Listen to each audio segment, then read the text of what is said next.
ચાલો ગરમા ગરમ સમોસા ખાવા. પહેલાં બહારના પડ માટે લોટ બાંધી લઈએ. 2 કપ મેંદો લીધો છે, તેની અંદર 1 ચમચી મીઠું નાખ્યું છે, 1 ચમચી અજમાને હાથથી મસળીને ઉમેર્યો છે.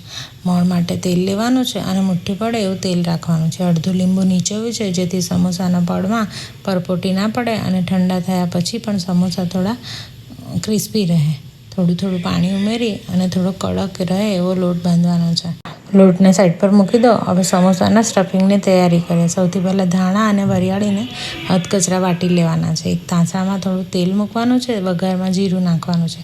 પછી વાટેલા વરિયાળી અને ધાણા ઉમેરી દેવાના છે.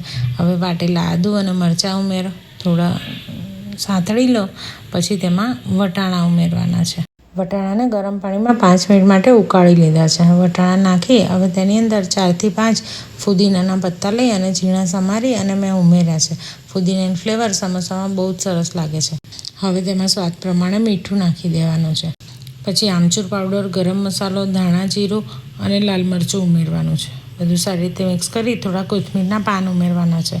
મસાલો વટાણામાં સારી રીતે થોડો શેકાઈ જાય પછી બાફેલા બટાકા છે તેને મેશ કરી અને ઉમેરી દેવાના છે. બધા મસાલા સાથે બટાકાને થોડી વાર શેકી લેવાના છે જેથી મસાલો બધો સારી રીતે બટાકામાં ભળી જાય અને બટાકામાં જરા પણ ચીકાશ કે પાણીનો ભાગ નહીં રહે. આ રીતે સ્ટફિંગ બનાવવાથી ટેસ્ટ એકદમ સરસ આવે છે અને સમોસા બિલકુલ પોચા નથી પડતા.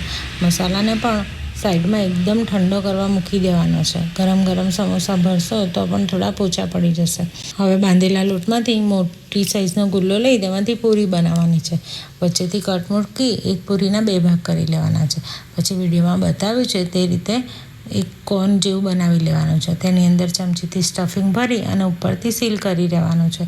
આ જ રીતે હું તમને બીજું સમોસું પણ ભરીને બતાવી રહી છું. સમોસા ભરવામાં એકદમ ઇઝી છે, ફટાફટ ભરી જશે. જો આ રીતે બીજો કોન પણ તૈયાર કરી તેની અંદર સ્ટફિંગ ભરી અને સીલ કરી લેવાનું છે. બધા સમોસા આ રીતે ભરી અને સાઈડમાં મૂકી દેવાના છે. હવે સમોસા તળવા માટે તાંસણામાં તેલ ગરમ કરવા મૂક્યું છે. તેલ એકવાર ગરમ થઈ જાય એટલે ગેસની ફ્લેમ એકદમ સ્લો કરી દેવાની છે. પછી 4 થી 5 સમોસા અંદર તેલમાં મૂકી દેવાના છે. થોડીવાર લો ફ્લેમ પર જ તળાવવા દેવાના છે. પછી ગેસની ફ્લેમ થોડી મીડિયમ કરી લેવાની છે. આ રીતે સમોસાને 1 કે 2 વાર પલટાઈ લેવાના છે અને બ્રાઉન થાય ત્યાં સુધી તળી લેવાના છે. સમોસા તળવામાં જરા પણ ઉતાવળ કરવાની નથી. જુઓ સમોસા તળાઈ અને કેટલા સરસ ગોલ્ડન કલરના થઈ ગયા છે. લાગે છે ને એકદમ બહાર જેવા. તો તમે ક્યારે બનાવો છો ગરમા ગરમ સમોસા?